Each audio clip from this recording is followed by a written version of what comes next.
La búsqueda de la verdad en la profundidad de la realidad misma. El poder de la información. Un programa de panel semanal dedicado al análisis de los temas con los exponentes más calificados en un diálogo de altura y objetividad. Por el Canal 8 de la comodidad de tu hogar, en la cama o en el sofá, junto a tu familia, ahí disfrutarás el poder de la información.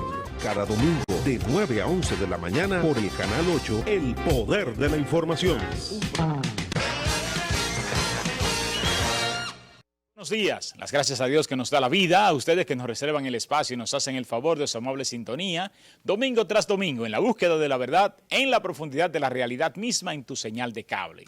Qué bueno que ustedes están con nosotros, eso significa que estamos vivos, y si estamos vivos es porque todavía somos útiles en esta tierra, y en consonancia sí, debemos actuar. Nuestro espacio, el poder de la información, la búsqueda de la verdad en la profundidad de la realidad misma, se place en el día de hoy tener el invitado estrella de este espacio, el invitado estrella de este programa, que hoy pues lo tenemos fuera del set, pero se mantiene siempre con nosotros, el maestro Roberto Santos Hernández, quien es miembro de número de la Academia de Historia de la República Dominicana, es director del CURNE, catedrático universitario y director del Colegio San Vicente. Buenos días y bienvenido. Además, como asesor de historia de este espacio. Buenos días y bienvenido, maestro. Buenos días. Qué bueno que usted está con nosotros. El placer es nuestro, el placer es nuestro. Se mantiene siempre saludable. Pues en el día de hoy les hemos convocado, porque hace muchos años queremos hacer este tipo de conversación sobre nombres que gravitan en la vida nacional y que es justo, ya a 114 años de su nacimiento, que nosotros pues abordemos este personaje y hagamos un bosquejo histórico y un análisis sociológico, si se quiere, de su manejo a su paso por el poder.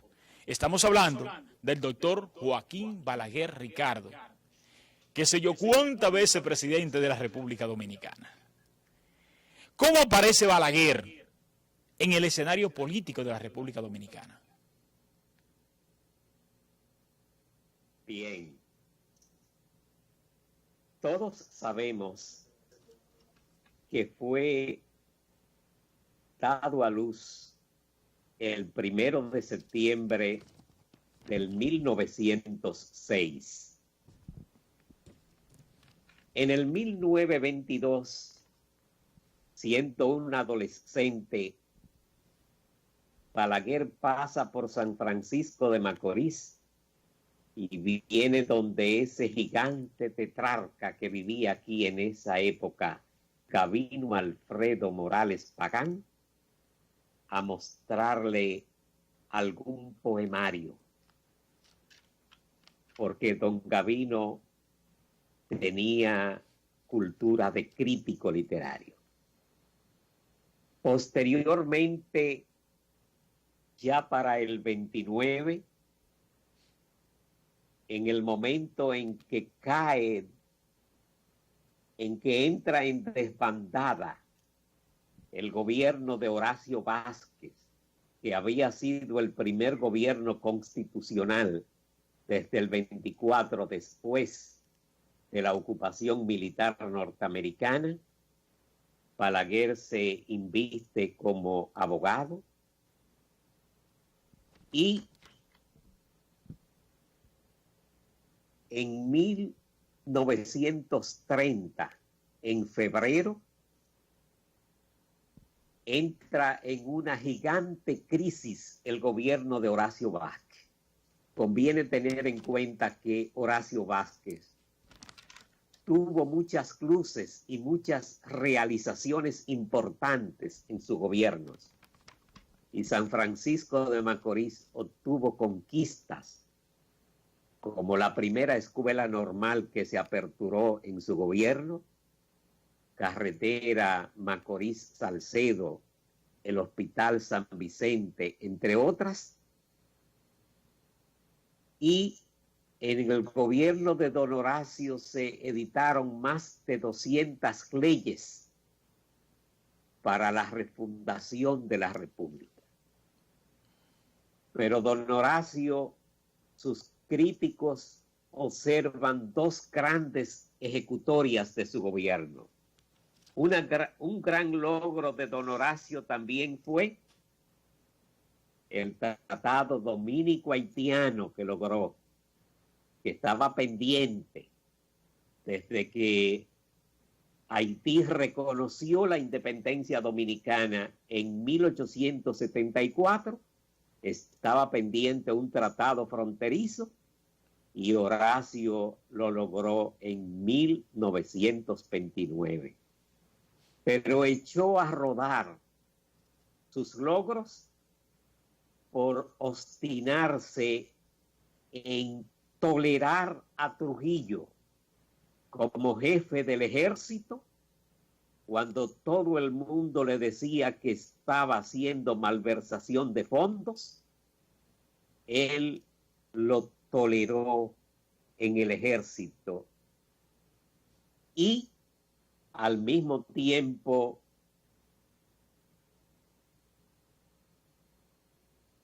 toleró la indiferencia, disfrutó de la indiferencia de los Estados Unidos mientras se obstinó en una reforma constitucional para mantenerse en el poder cuando aún no tenía energía para gobernar y para vivir. En esa circunstancia, Rafael Leónidas Trujillo, con el dominio del Ejército Nacional, participa en el movimiento cívico que encabezaba Rafael Estrella Ureña en Santiago, y en febrero del 1930 te ponen del poder. Y cuando en Santiago Trujillo fue a empezar esa transición para proyectarse para las elecciones del 30, Joaquín Balaguer fue que le dijo el discurso, que le escribió y pronunció el discurso de apertura de la campaña cívica que encabezaba Rafael Estrella Ureña al lado de Trujillo como servidor en ese tiempo de Trujillo. Y Trujillo le dijo: quédate aquí porque tú vas a ser necesario para el recorrido político que haremos por todo el país. A partir de ese momento, Balaguer no se apartará jamás de Trujillo. Inmediatamente pasó a una exitosa, prolongada y carrera política administrativa, como si desde el principio se tejiese la necesidad de prepararlo para la dirección del Estado. Empieza siendo secretario de primer rango en la Embajada de República Dominicana en España. Con esa categoría pasa a Francia, pero luego será ministro consejero en Colombia, embajador en Quito, embajador en México.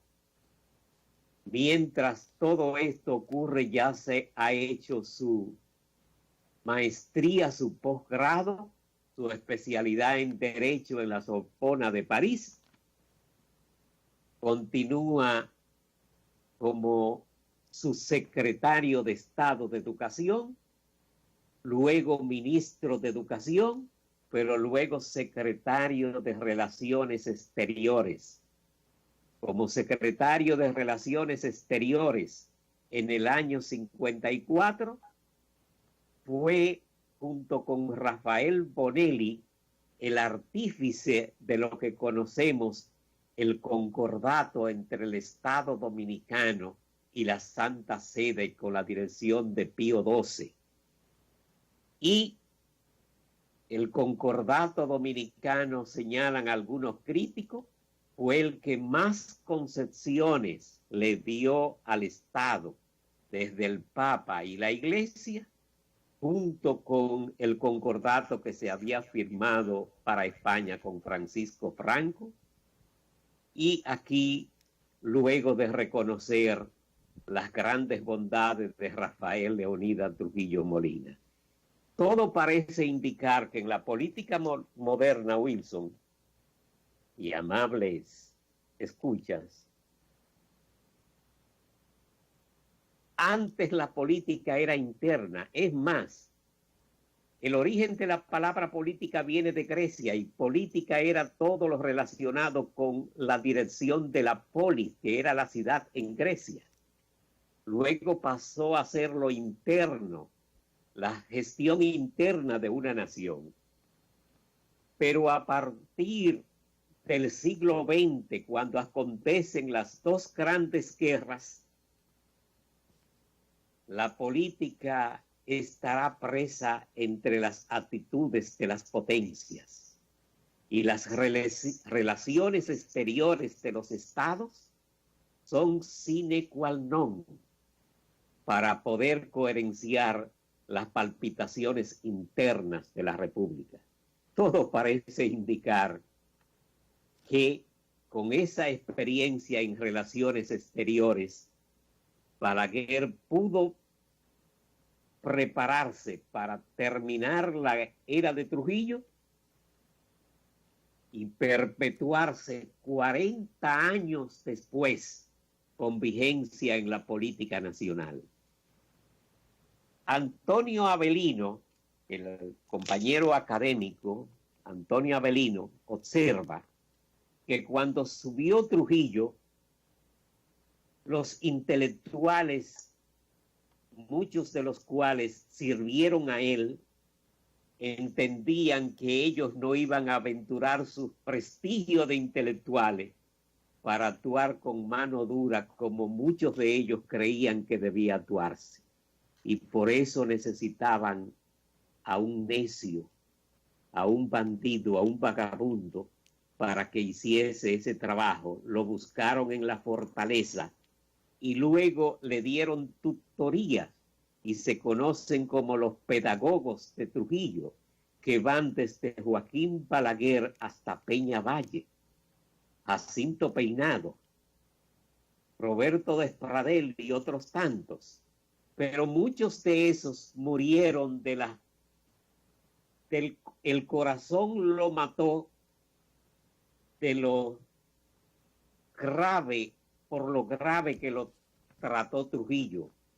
Muchos de ellos ofendía hasta las familias, las hijas y las mujeres.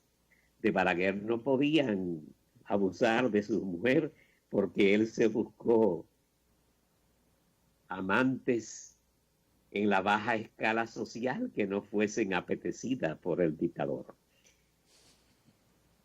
Aún cuando la era de Trujillo estaba en su fin, cuando vinieron los norteamericanos, que estábamos en la etapa de crisis de Trujillo, tú te das cuenta, después de que surgió Fidel Castro en Cuba, que los norteamericanos empezaron a promover democracias en América Latina y el Caribe para evitar la contaminación, la llamada contaminación de Cuba. Y nos vendían como modelo Rómulo Betancourt en Venezuela, Muñoz Marín en Puerto Rico, José Figueres en Venezuela.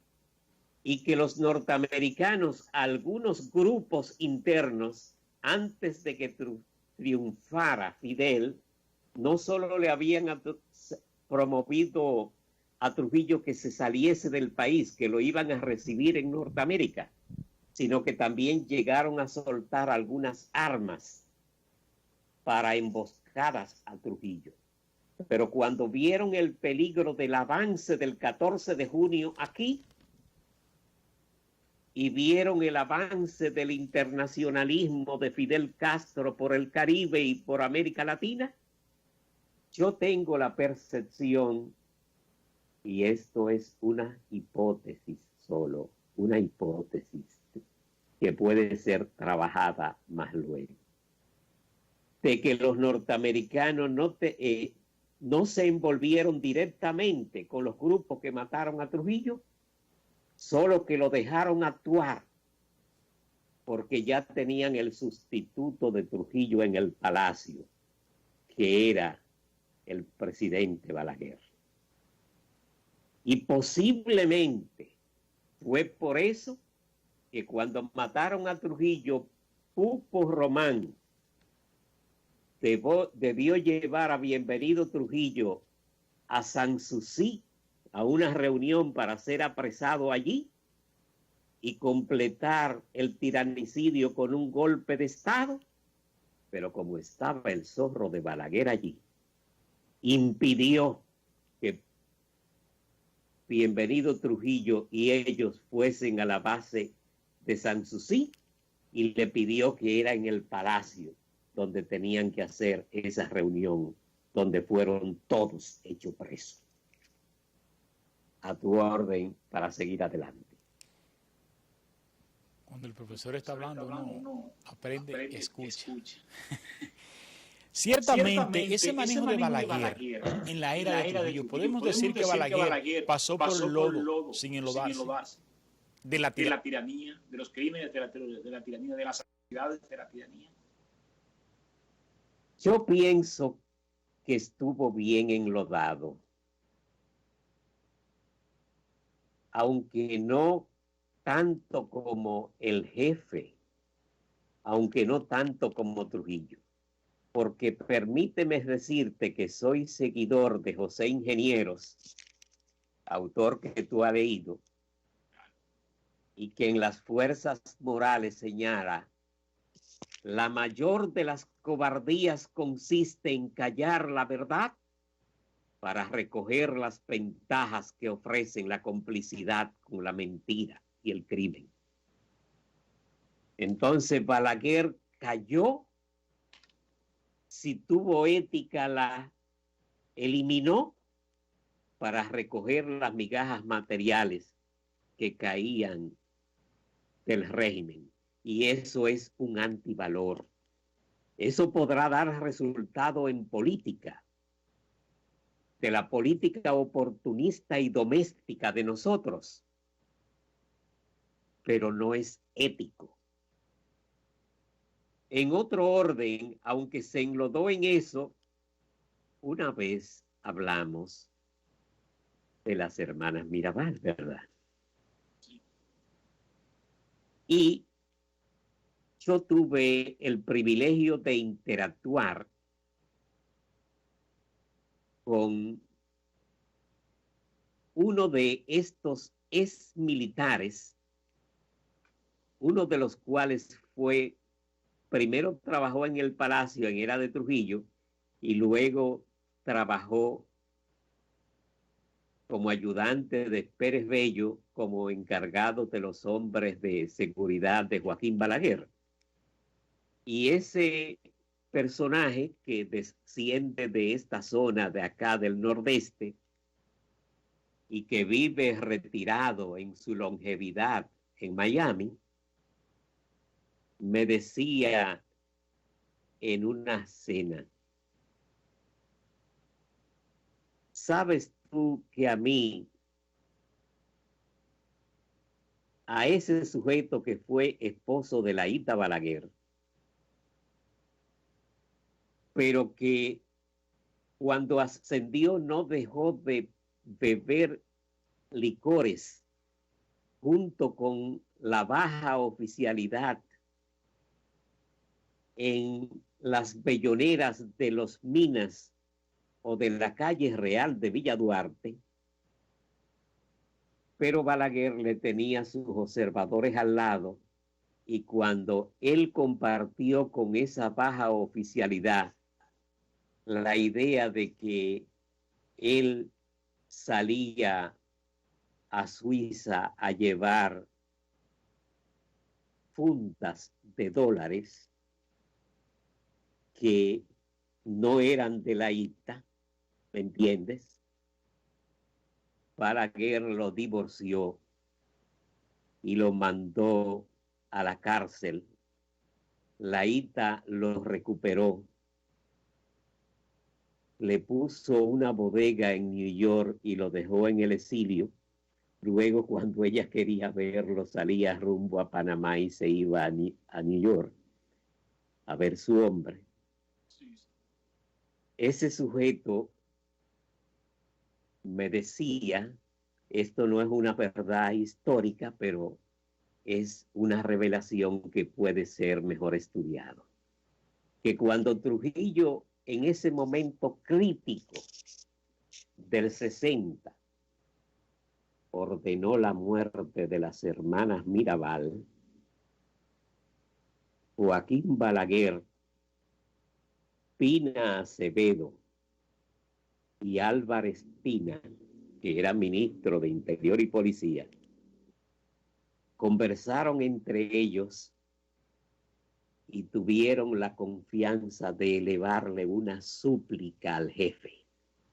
Y la súplica consistía en entender que ese hecho, si se materializaba, iba a agravar la situación de crisis con la iglesia, con el pueblo, con la situación internacional.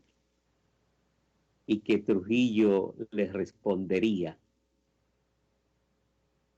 encárguense ustedes de desmontar ese hecho. Pero cuando llamaron al responsable de la ejecución, a Santiago Alicinio Peña Rivera, ya este había partido para Puerto Plata. Y en ese tiempo no había medios de comunicarse con él en ese trayecto.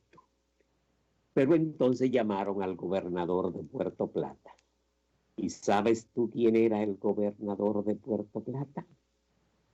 Antonio Inver Barrera, quien estaba enfadado con Trujillo porque Trujillo había mandado a matar a un hermano de Inver Barrera porque había sustraído la valija de pago del ingenio Montellano de una quincena.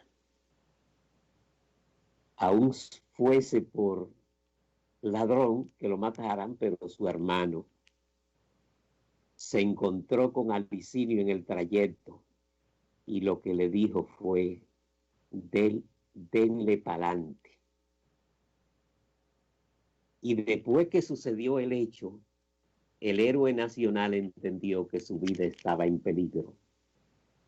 Entonces fue cuando fue donde Estrella Ureña, Santiago, a ponerse a las órdenes para matar a Trujillo. Porque si Trujillo no salía del poder, su vida no valía nada. Son grandes verdades, porque algo que ha tenido nuestra historia es el secuestro. En muchas partes, por los tantos intereses y la gravitación de muchos intelectuales en las esferas del poder de una y otras épocas, pues le ha comprometido los suyos, y como que la historia dominicana hay una parte que se pierde o que no se dicen todas las verdades. Por eso tenemos hoy a un Inver Barrera, que es un héroe nacional. Pero todas las ciencias son así. Todas las ciencias son sistemas de verdades cada día más perfectos. Por eso cada generación debe tener su generación de investigadores que puedan promover las verdades de cada ciencia en salud, en física, en biología molecular, en historia, más allá donde nos las dejan, porque la historia siempre son relatos, muchas veces de los vencedores interesados en promover lo que le interesa y la versión que les interesa. Por eso es necesario también superar la historia de los mesianismos, de los héroes nacionales, y llegar a analizar, interpretar, exponer las contradicciones que existen en un momento determinado en que se da un hecho entre gobernantes y gobernados, entre propietarios de medios de producción y no propietarios, entre clases sociales, entre sectores ideológicos, entre otros. Balaguer fue presidente títere de Trujillo, es decir, se presentaban procesos electorales donde Balaguer fungía como candidato presidencial y Héctor Bienvenido como vicepresidente o viceversa. Cuando eso sucedía, ¿era solo para la boleta electoral o tenía Balaguer alguna función? ¿Llegó a asumir alguna función en Palacio como presidente títere de Trujillo? Mira, fundamentalmente desde el 38 que Trujillo salió a hacerse una cirugía a Estados Unidos, desde que empezó a dejar a Jacinto Peinado, desde que empezó a dejar a Troncoso en la presidencia, ya la presidencia era como un ministro ejecutivo de la presidencia, como un ministro de la presidencia. Porque Trujillo ascendía a generalísimo doctor Rafael Bienvenido Trujillo Molina, benefactor de la patria y padre de la patria nueva, y un benefactor de la patria era un super presidente, y hasta el escritorio de Balaguer cuando fue presidente, porque primero en las elecciones del 57, llamadas elecciones, podemos hablar directamente de votaciones, porque ¿qué elecciones eran estas? Solo con el Partido Dominicano, solo votando el partido de Trujillo. Fue vicepresidente para coronar la más alta posición que había venido descendiendo desde que empezó como secretario de la Embajada en Madrid. Y en el 60, Héctor Bienvenido renuncia y pasa Balaguer, pero hay relatos que señalan que Balaguer en su despacho a veces refería a donde el presidente y daba la idea de que Balaguer en un pequeño escritorio de montón daba la idea de un encargado de trámite siendo presidente de la República.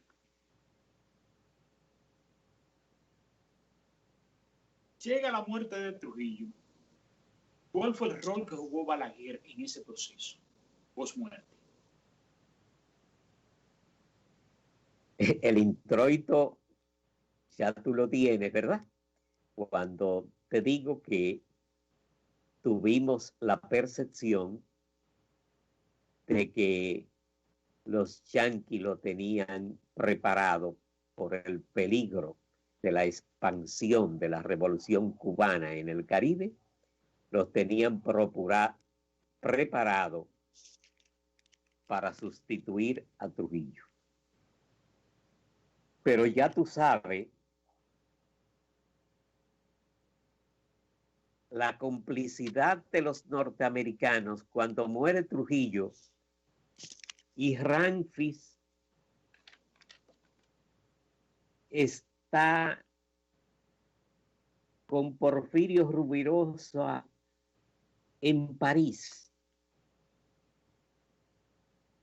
Viene en un avión privado y no tiene ningún obstáculo. Y luego que viene Ramfis, aún Balaguer estuviese señalado, no por el destino, sino por la realidad del imperio, para sustituir a Trujillo, Ramfis empieza un movimiento para mantener el trujillismo sin Trujillo. Mira, y en ese movimiento político-militar que Rubirosa encabezó, en que estuvo Ramfis y estaba Trujillo y estaba Rubirosa y estaba toda la familia Trujillo que restaba, era para permanecer en el poder. De manera pues que eso no aconteció así gracias a las hordas populares, a las protestas del país que se incendió.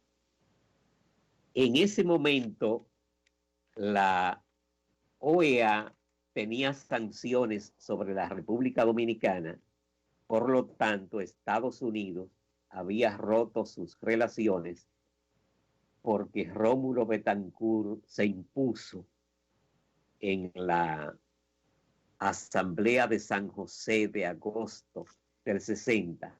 Le aplicaron las sanciones y al aplicarles sanciones, Estados Unidos retira hasta su embajador y aquí quedó algún encargado de negocios y algún vicecónsul en gestión de cónsul. Pero en esa coyuntura, ya del Consejo de Estado, cuando se empezaba el primer Consejo de Estado, Estados Unidos, ya que ya en Estados Unidos se había hecho la transición de Eisenhower a John Fitzgerald Kennedy,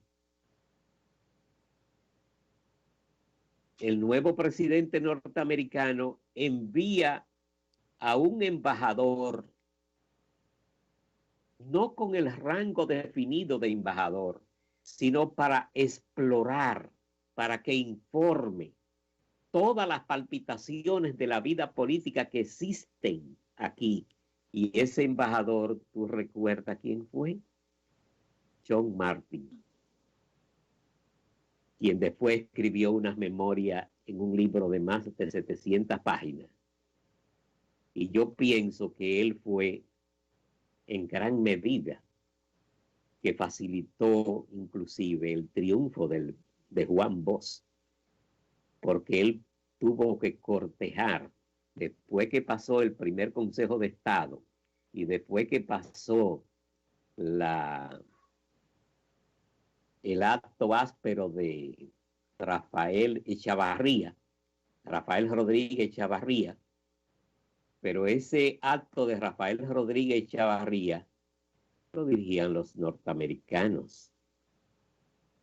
Y Balaguer trató de trascender después de ese acto, de esa transición, reformulando el Consejo de Estado, pero el pueblo siguió en la calle. Y ese embajador, John Martin, iba a cada meeting que convocaba la oposición. Ese visitaba y se reunía con todos los dirigentes de izquierda, de derecha, con cada uno de los miembros del Consejo de Estado de manera particular, pero con los de izquierda, ¿para qué se reunía? Para aislarlo, cercarlo. Muchos de esos, después que él lo conocían, eran deportados. Le entregaba visado para salir al exterior.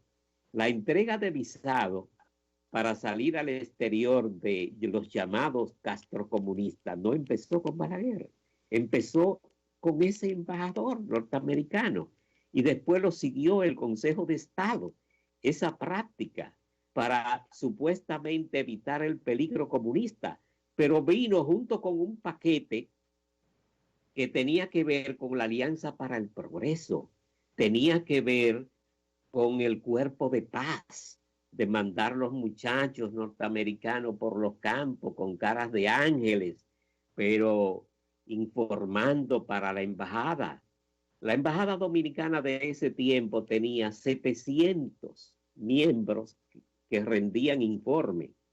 Pero además de esos 700 que rendían informe, los organismos de seguridad norteamericana no solo consideraban oficial las informaciones que les llegaban por la embajada.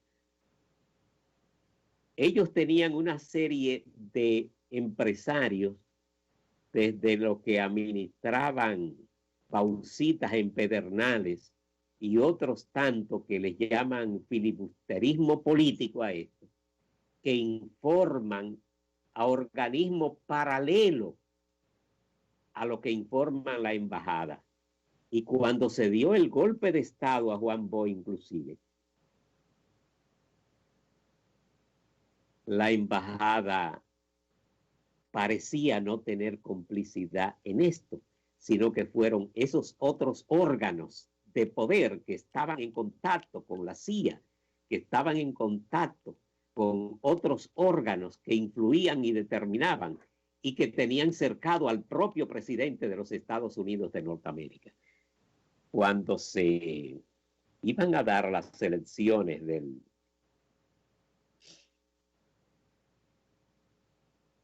después de Trujillo, las primeras elecciones, recuerda que las protestas del pueblo fue que forzaron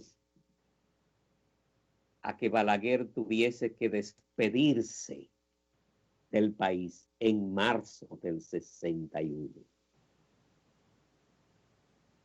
Se va vía Puerto Rico, ya estaba dejando en gestación el Partido Reformista creado,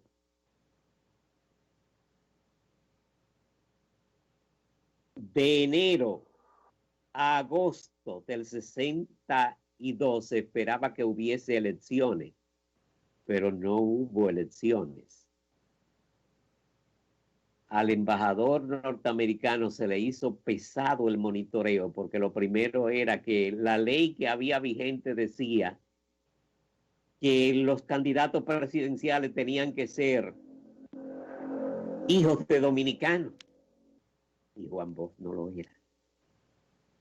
Y hubo que arreglar un entramado que va desde la ley electoral hasta prorrogar las elecciones hasta diciembre del 62 para hacer viable el proceso. En los momentos en que el Consejo de Estado se los repartían 7 sujetos, el que parecía más ecuánime era Bonelli, y Eliseu Pérez Sánchez era el arzobispo que fue a ese grupo, que solo mostraba estar contento porque pudo aumentar los sobrecitos de ayuda a los pobres de 200 a 400. Es lo que hoy se llaman los programas sociales, que estaban en esa situación. Pero cuando Balaguer se va al extranjero, recuerda que cuando viene la Revolución de Abril en el 65, en junio del 65, le permitieron el gobierno de Inver Barrera de Reconstrucción Nacional acceder al país para ver a su madre por 72 horas, que estaba agónica. Y esas 72 horas no han terminado todavía. Se paró el reloj. Pero los norteamericanos enviaron una lista para el desenlace de la guerra, una lista de 14 posibles personas para un gobierno de transición. Recuérdate que don Antonio estaba en esa lista como posible, pero a don Antonio le permitieron exterminar a la izquierda,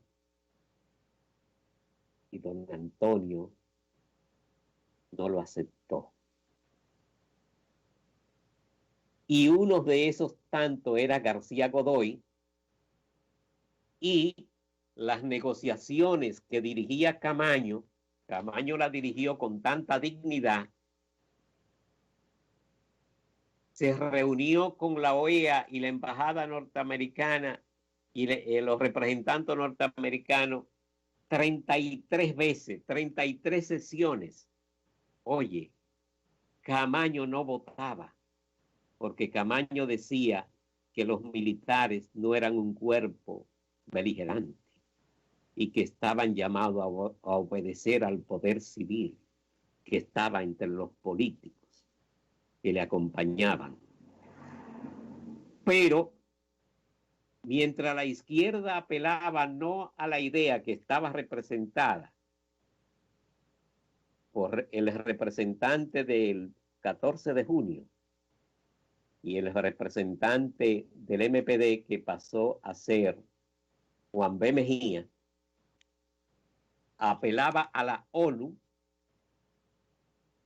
para el desenlace del conflicto y mantenía una actitud digna en ese sentido, como los Estados Unidos tenían la OEA en un bolsillo,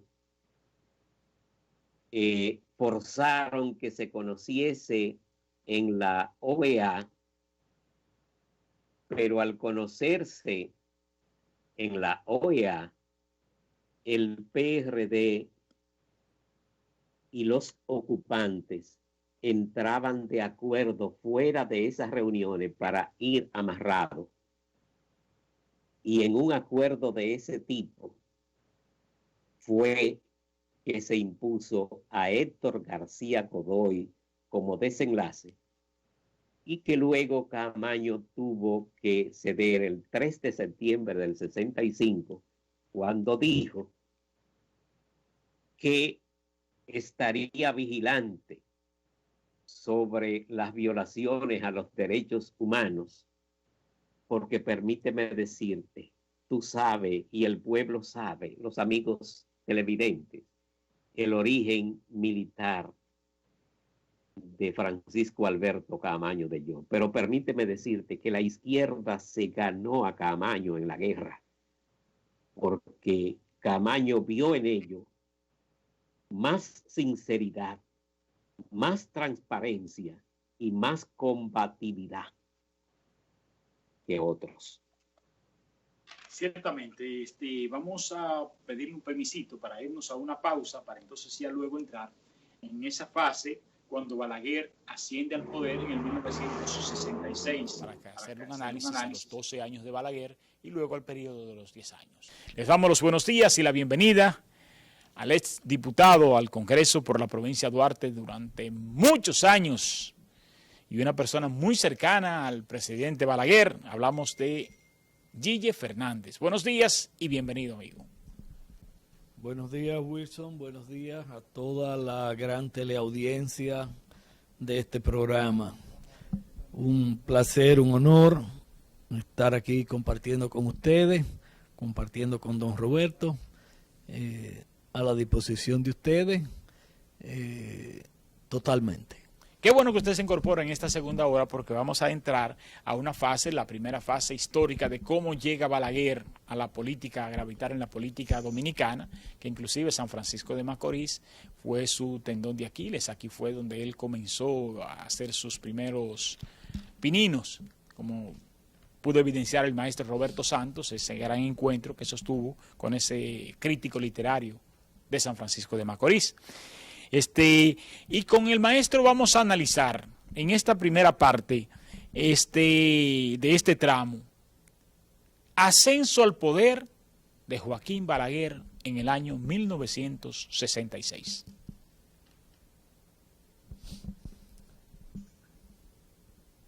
Las condiciones estaban dadas a través del nuevo gobierno de Héctor García Godoy para sacar a cualquier expresión del PRD del poder.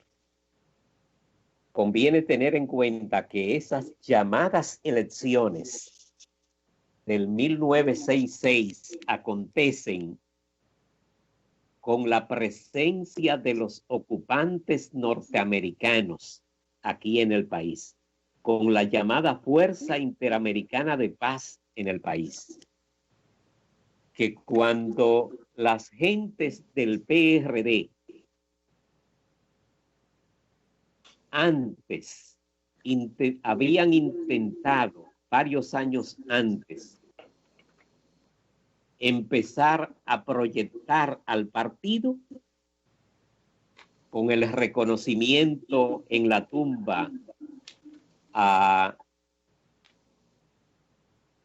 coronel que había presidido el movimiento de militares constitucionalistas, fueron prácticamente impedidos con la batalla del Hotel Matún. Camaño se va al extranjero y empieza la campaña electoral, y vos parecía sentirse tímido para esa campaña. Porque vos parecía sentirse tímido, porque envió al padre de Caamaño a visitarlo a Inglaterra para que viniese él a ocuparse de la candidatura. Pero Caamaño le responde que él lo que es militar, que él no es dirigente político. Vos debe forzar la candidatura. Vienen esas elecciones en las que yo pienso que no hubo total equidad con la presencia norteamericana aquí. Y cuando se da el triunfo, entre comillas, de Joaquín Balaguer el 1 de junio del 66,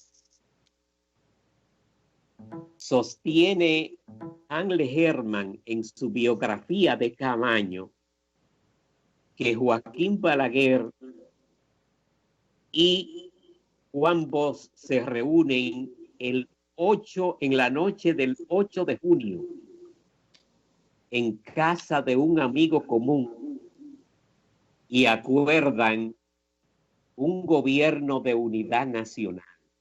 En ese gobierno de unidad nacional, Juan Bosch le suministró 4 nombres a Balaguer, que fueron Brea Peña, José A. Brea Peña, Casanovas Garrido, Martínez Francisco y Molina Ureña, para que ocupasen posiciones en ese gobierno que sería de unidad nacional. Pero ¿qué pasa?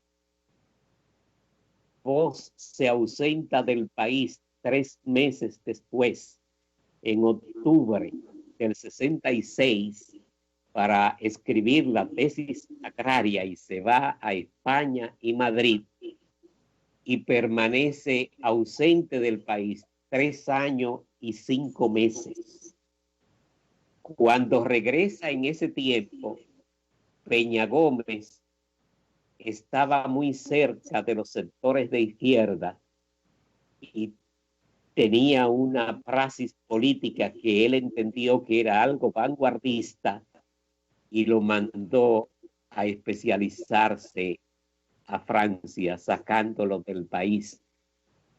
Y Angle Herman entiende que en ese gobierno, en ese primer gobierno del 66-70, Balaguer pudo continuar la guerra de abril más allá de la guerra.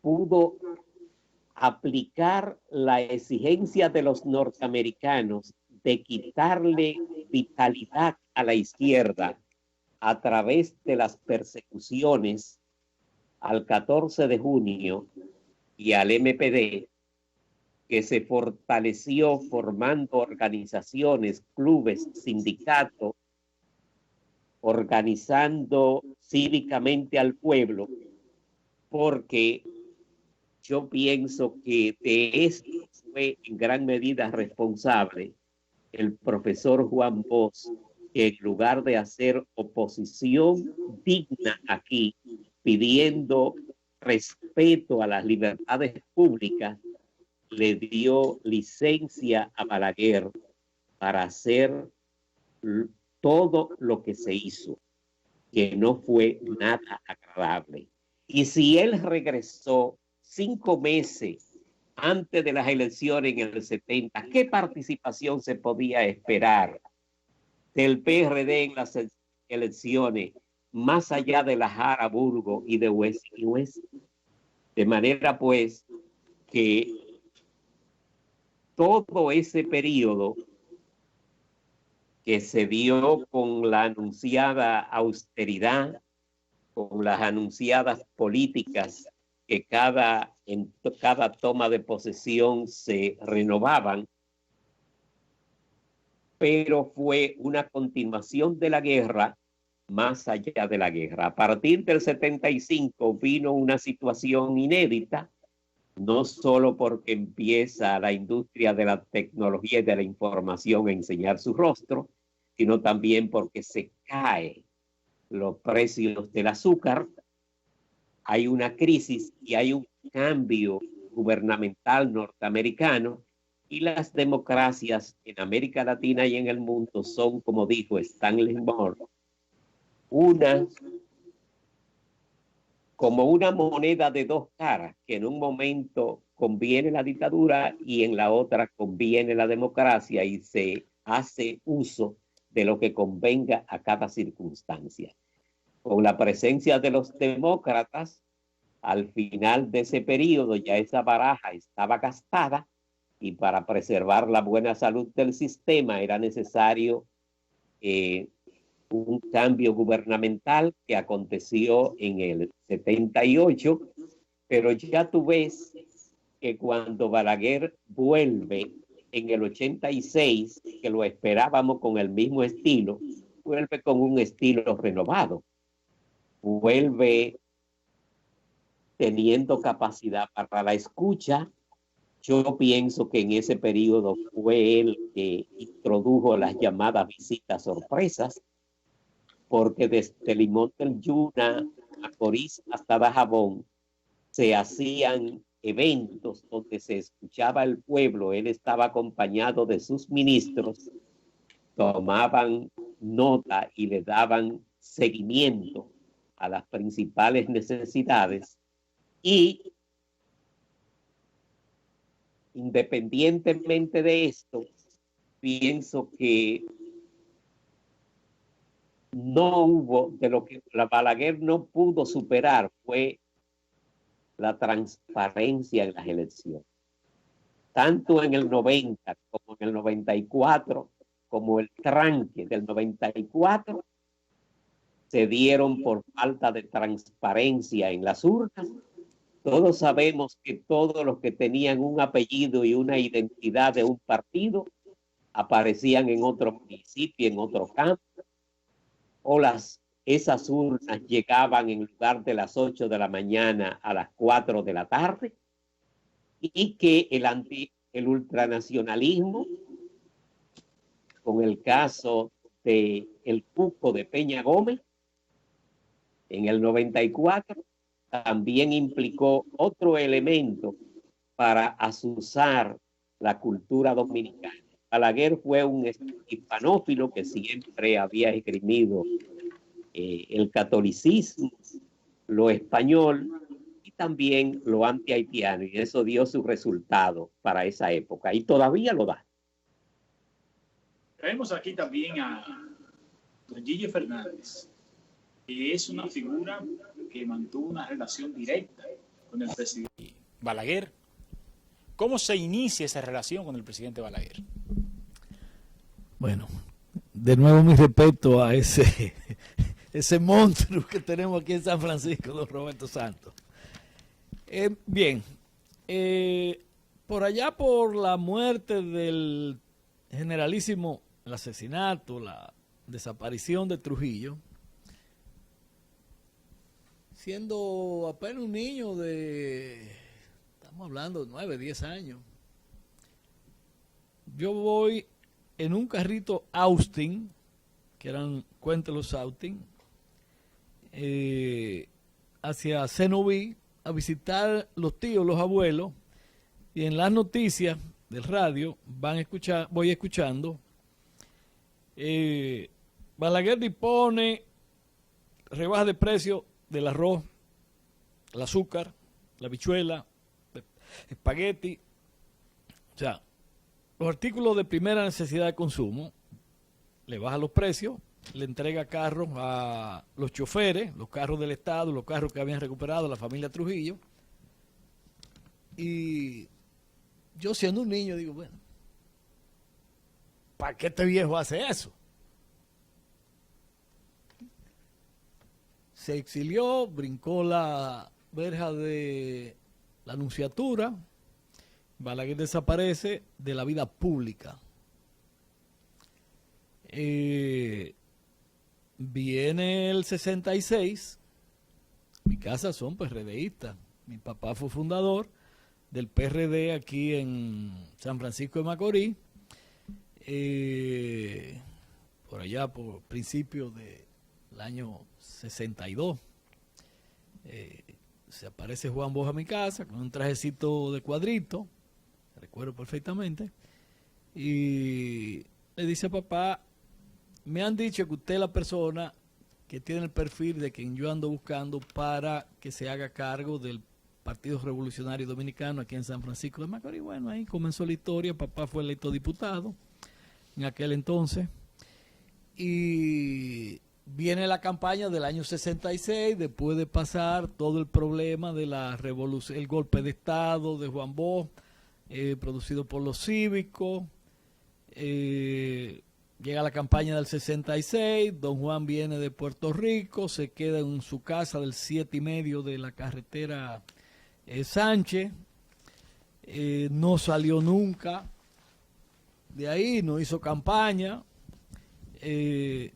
Balaguer, que había venido a ver a su madre enferma en plena revolución, es el candidato que empujan los sectores ligados al trujillato y a las esferas de la derecha.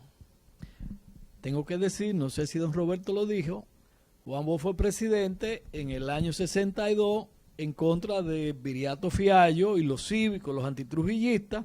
Juan Bosch se granjeó el apoyo económico de los trujillistas y el apoyo de la clase marginal, de los descamisados, los morenitos, el de abajo, porque Viriato Fiallo encarnaba el antitrujillismo y la clase media alta del país.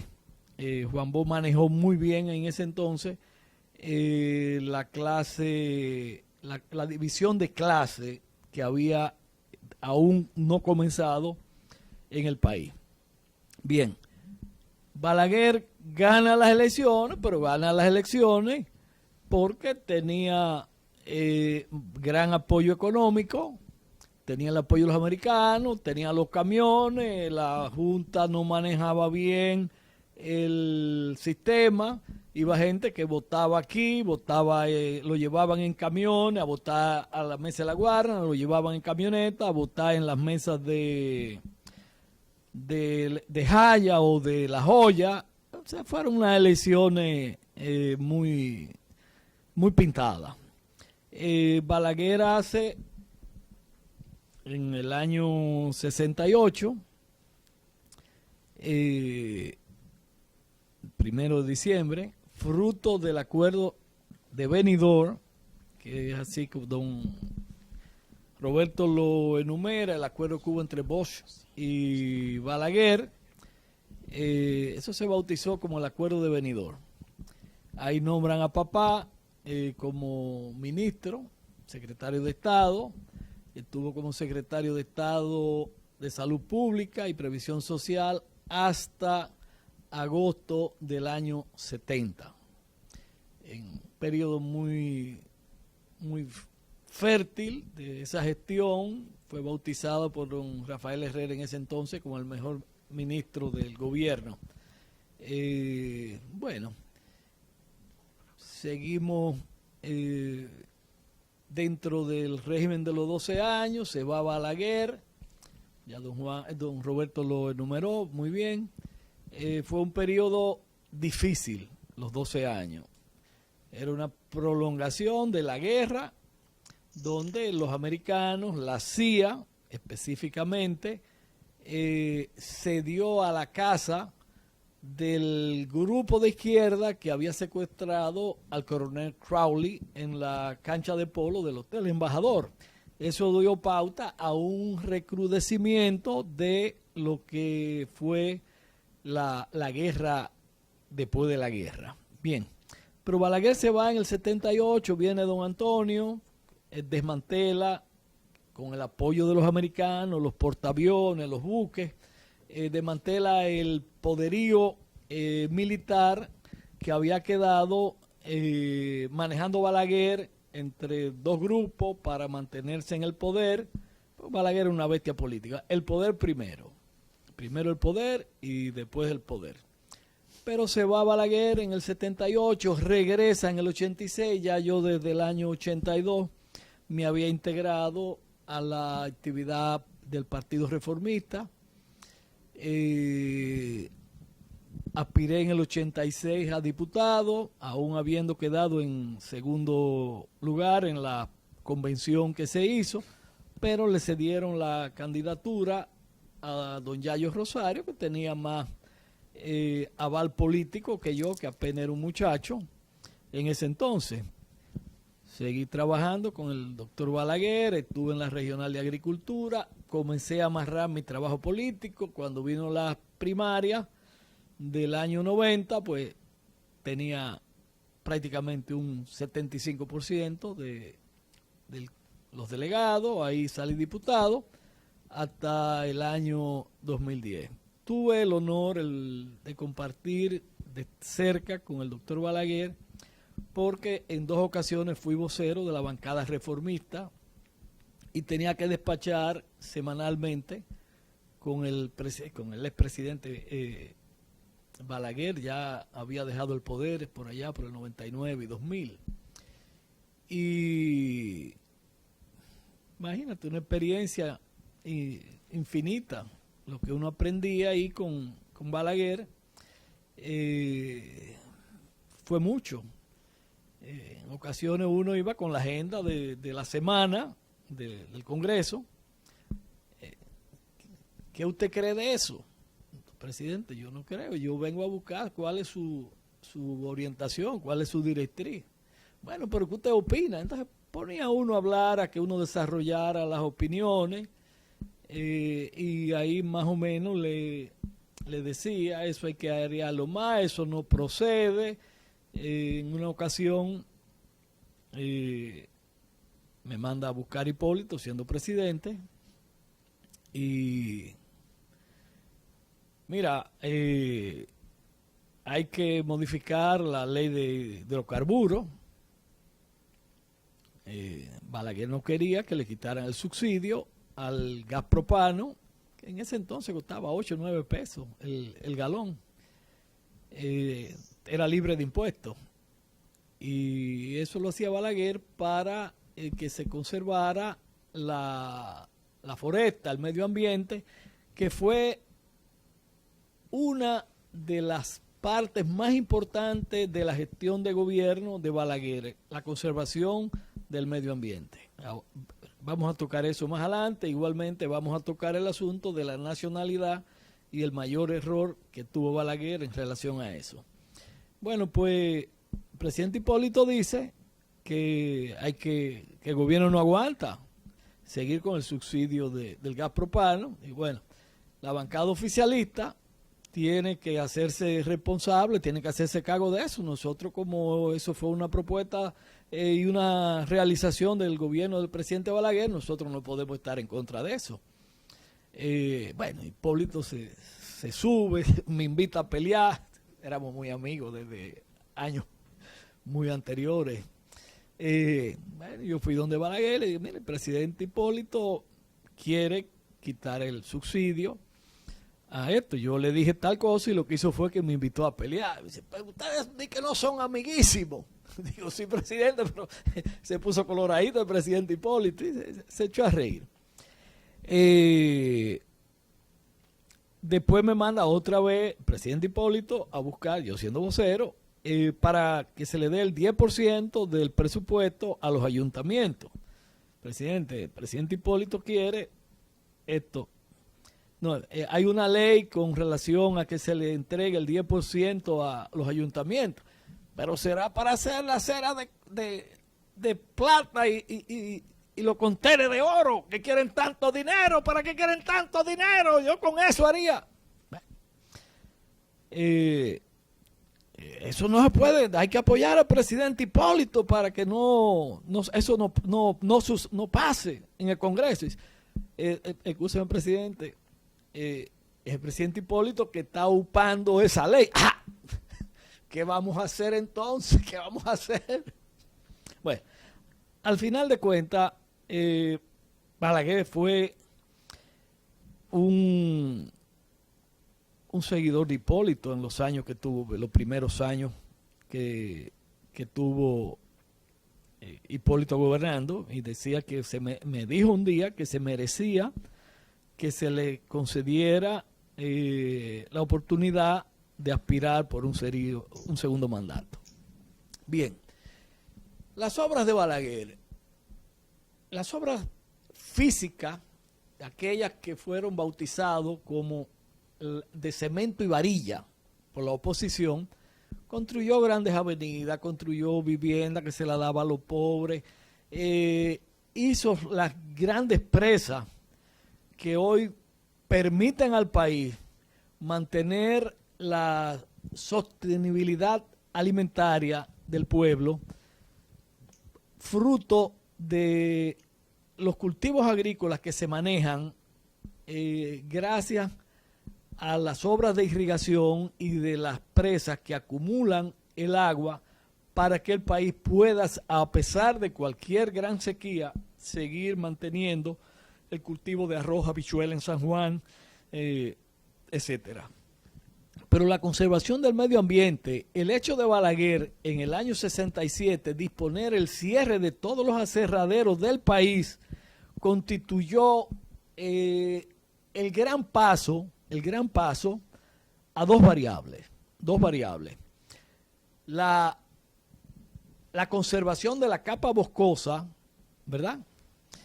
Y la otra parte de esa misma medida tiene una medida colateral, que fue lo que evitó que en República Dominicana sucediera lo que pasó en Centroamérica y muchos países del mundo, que fue las guerrillas campesinas, las invasiones campesinas, la intranquilidad del campo. ¿Cómo así? Cuando Balaguer cierra los aserraderos, comienza a comprar, y más luego en el año, a partir del año 70, 71, con las leyes de campesinas, de latifundio, o sea, pues se distribuyó los grandes latifundios que habían en el país, exceptuando el área cañera, porque estaba en la Romana en manos de empresas americanas, puertorriqueñas, la Sugar Company. Entonces, esa reforma agraria que Balaguer hizo, donde primero comenzó bajando la gente de los aserraderos hacia las plantaciones agrícolas, donde se sembraba el cultivo de arroz y financiándolo, y bueno, el proceso de reforma agraria le quitó la válvula de presión que había en los campos dominicanos, donde los campesinos pues estaban con una mano adelante y una mano atrás. ¿Cuántos miles de parceleros no pudieron mandar sus hijos a las escuelas, a las universidades, donde hoy son médicos, ingenieros, abogados? Y eso tuvo un empuje de abajo hacia arriba de la clase campesina, elevándolo a una mejor posición socioeconómica. Hoy día, vamos a ver, ustedes veían en la visita sorpresa que no eran sorpresas. Bueno, cuando Balaguer eran avisadas, no eran sorpresas. Miércoles y sábado eran inaugurando obras, distribuyendo tierra. Después que Balaguer se fue, ¿qué finca le fue repartida a los campesinos de República Dominicana? Mencióneme, ya, coge un teléfono y llame. Ninguna. El único que distribuyó tierra a los campesinos fue Joaquín Balaguer. Quien distribuía las viviendas a personas de escasos recursos económicos era Balaguer. Ahí, en lo que se conoce como Los Rieles, se hicieron cerca de 600 viviendas. Ahí se le dio vivienda a los reformistas, se le dio vivienda a los comunistas, se le dio vivienda a PRDistas. Balaguer, nosotros peleábamos. Pero ve que mira que tú me dejaste a mí, que soy reformista, y ve, le dieron a un comunista, doña Violeta. Era la que manejaba esa parte. En paz descanse, se nos fue recientemente. Pero era un gobierno para todos.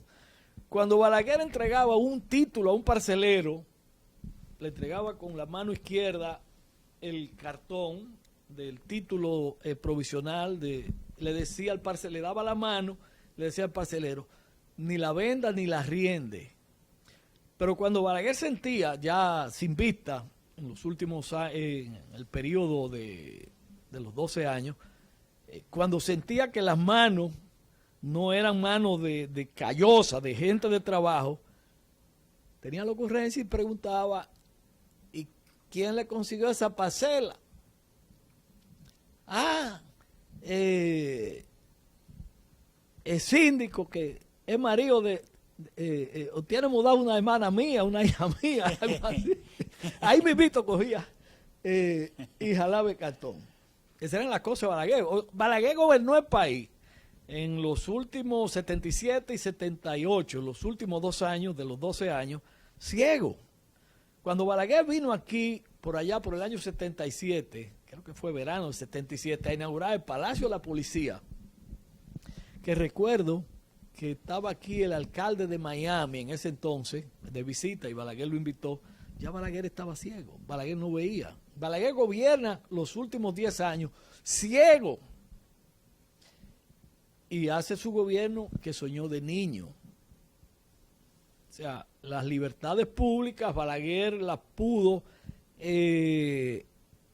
poner en práctica a todo lo largo y ancho en ese periodo, ya sin el yugo de los clanes militares heredados de Trujillo y de la Revolución. Mira, el error de Balaguer, a mi vista, el error de Balaguer, un error histórico que destruyó su estandarte, su baluarte de gobierno, su baluarte político, el Partido Reformista Social Cristiano, cuando allá en el año 94, ¿verdad? Sucede el problema electoral, prácticamente un empate electoral, donde Peña Gómez tenía un colchón de unos 300,000 haitianos cedulados, y por el otro lado hubo algún dislocamiento en personas para que no votaran, pero en definitiva los mismos bochistas que habían apoyado a Juan Bosch en el 90 se fueron con Balaguer en el 94, esa es una realidad. En el 96 Balaguer le devuelve el favor a los bochistas y hace un manejo sabiendo que habiendo ya la segunda vuelta establecida, que Peinado no va a concitar los votos del que quede, si el PLD y los bochistas quedaban en tercer lugar, no iban a apoyar a Peinado y en consecuencia quien cruzaba la presidencia de la República era Peña Gómez.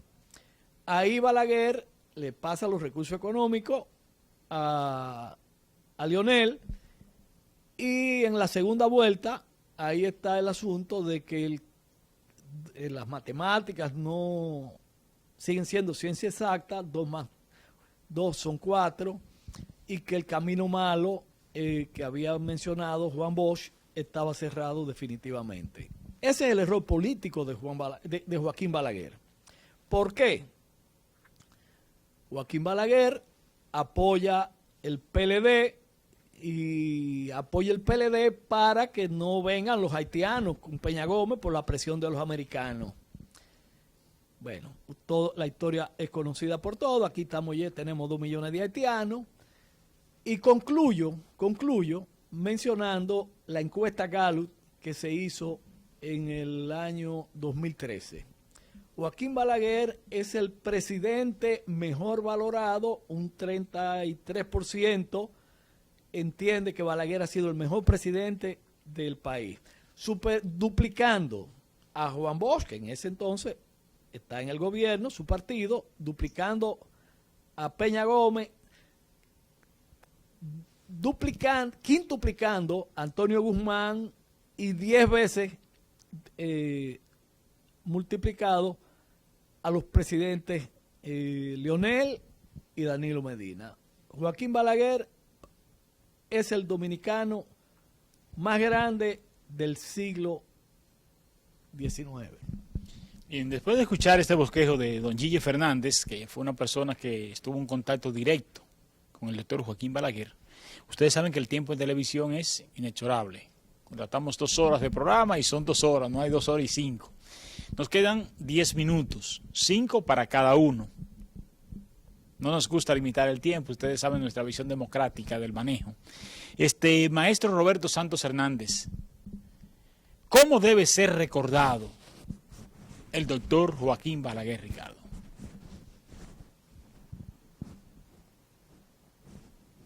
Permíteme antes recordar la memoria de Mario Fernández Mena, quien fue fundador del PRD aquí en San Francisco de Macorís y quien fue reconocido por los organismos internacionales al culminar su gestión en salud pública. Agradecer esta comparecencia y los aportes de Mario Fernández Avillón, Gille, mi amigo, agradecer sus aportes, porque pienso que él es o ha sido el mejor escogido dirigente reformista para relatar su concepción sobre el gobierno de Balaguer, y pienso que en gran medida ha sido mesurado y en gran medida objetiva.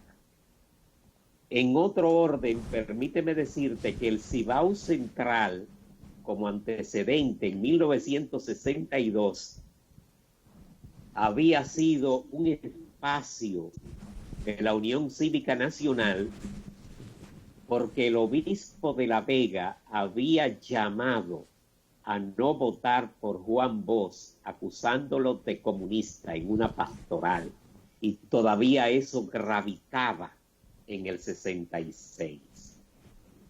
A renglón seguida te agrego que Joaquín Balaguer termina su tránsito por la política cuando fue candidato en el 2000 y obtuvo el Partido Reformista el 3er lugar, pero a Hipólito le faltaban unos números para no ir a la segunda vuelta.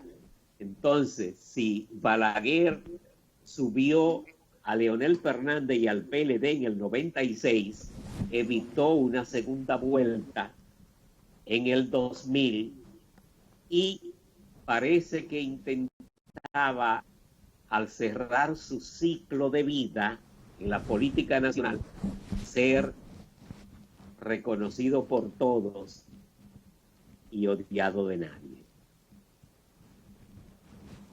De todas maneras, gran parte de las ejecutorias de Joaquín Balaguer y de la praxis de exclusión que se daban hasta poder aspirar a un empleo por ejemplo, yo tuve que ir a dar clase primero a las manaclas de Guineal. Sí, señor. porque no tenía el favor del directorio reformista que me diera una carta para ser designado donde fui recomendado en las proximidades de la ciudad. Yo estuve en el 74 con maestría con posgrado en comunicación lingüística y literatura, desempleado en Macorís, porque no tenía el favor de quienes dirigían en ese momento, y era por todos conocido. De manera, no hablo por mí, sino por la exclusión general, y donde hay exclusión, no hay equidad, hay injusticia, si se quiere, en sentido general. Pienso que desde el punto de vista intelectual, Balaguer es parte de esa cultura de intelectuales de esa época que fueron hispanófilos. Ese sector hispanófilo se inscribe en el conservadurismo latinoamericano, aunque en esa época también habían sectores e intelectuales que estaban en otros rangos que a quien les habla les resulta de mayor proximidad ideológica. De manera pues, yo pienso y le digo a los maestros, nunca debemos ser conformistas. Todo lo que creemos bueno siempre pudo ser mejor. Don Gille Fernández, ¿cómo debe ser recordado Joaquín Balaguer? Mira, si tú tomas la prensa de estos días, te das cuenta la millonaria suma del erario público que los gobiernos han estado dedicando a los periodistas, a los supuestos bocinas más que otras, porque son comunicadores, periodistas, don Rafael Herrera, bueno, eso eran periodistas. Balaguer no pagaba prensa, era muy austero. Tampoco pagaba a los funcionarios. Cuando yo llegué a diputado, el sueldo de los diputados era de 3.500 pesos. La gobernación, Balaguer ganaba 5.000 pesos. Balaguer mataba a sus funcionarios de hambre para que les rindieran los pesitos y poder hacer las obras públicas, que no las hacía sin préstamo. Cuando Balaguer sale del poder, el país lo que debe es centavos. De ahí arranca una cadena de empréstito que ya esta semana hemos pasado que la mitad del Producto Bruto Interno está comprometido, o sea, del ingreso por los ingresos están comprometidos, más de la mitad de los dineros que el Estado está recaudando. Pago de servicio. O sea, Balaguer fue un nacionalista, en primer lugar. Balaguer le quitaron 2 años en el año 94, 96, porque no le aceptó a los Clinton el establecimiento de campamentos de refugiados de este lado de la frontera. Esa fue la razón principal por la cual se le redujo a Balaguer, como decía don Juan, pasó también don Roberto en el 78, que los sectores demócratas de los americanos presionaron para llevarse a Balaguer con 2 años menos. Balaguer muere pobre, no deja esos millones de dólares en cuenta, entrega todo su patrimonio, la casa de Guaygüí, su casa de la Máximo Gómez, dona la casa, el patrimonio de su familia en Santiago, la casita. Balaguer era un hombre que no tenía interés económico para sí. No tenía quien dejarle nada. Balaguer no tenía hijos. Bueno, sí, tuvo un par de hijos, pero no los reconoció. Pero no le tenía amor a la riqueza material. Balaguer era un hombre que ha sido vapuleado por la prensa como Balaguer el asesino, Balaguer el criminal, Balaguer se cometieron crímenes en su gestión. ¿Y ahora cuánto ha matado la policía? ¿Cuánto ha matado la guardia? Si tú lo sumas, Balaguer le sobran, con mucho. ¿Y por qué te lo digo? Porque yo viví un episodio que me marcó grandemente.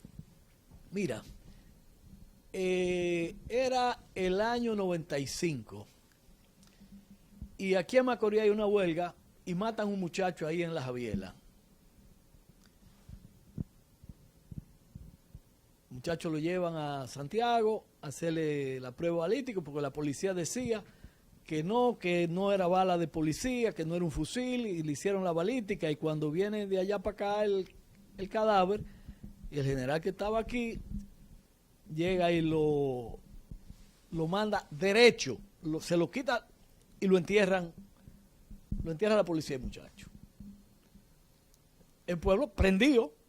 Yo como presidente del Partido Reformista doy una declaración de que el Partido Reformista apoya la huelga por la represión policial. Bueno, trancado Macorís, trancado. Como a las 11 de la noche suena el teléfono de mi casa, mi esposa coge el teléfono, vi que General Pérez Bello te llama. ¿Aló? Cuando yo oigo la voz, sí, es la voz de General. Un momentico, Fernández. ¡Aló! Balaguer hablaba duro por teléfono. Buenas noches, Fernández, ¿qué es lo que está pasando en San Francisco? Yo le digo, bueno, presidente, la situación es que el general de aquí tiene unos niveles represivos que son reales. Eso no... Ok, está bien. Cierre el teléfono. A las 6 de la mañana vuelve los teléfonos a sonar. ¿Aló? Sí. Mire, le habla el general Núñez. Le decían la soga, jefe de la policía. Usted puede venir aquí a la regional. Digo, y diablo, que me tiene pasta. El general de aquí, tirado para casa el diablo, y trajeron un general, creo que era Juanito Estrella, que era un general más suave. Entonces, Balaguer no era un hombre que le gustaba eso, ni consentía, ni la represión, ni esa cosa. Balaguer era un hombre que le gustaban el derecho de los demás. Bueno, como ya hemos dicho, el tiempo ya se nos acaba, las 11 en punto para concluir, 11 menos 5, la hora de nuestro compromiso. Agradecido al maestro Roberto Santos Hernández, que desde antes de las 9 de la mañana pues estaba con nosotros ya, y al diputado Gille Fernández también, la presencia aquí en los estudios de Telenor. Gracias del alma a ambos. Cada público pues tiene la libertad de forjarse su propio juicio y nosotros solo nos encargamos de administrar la información. Gracias del alma por habernos colaborado con la presencia y enriquecernos con el conocimiento. Buenos días. Guille, gracias del alma. Gracias a ustedes.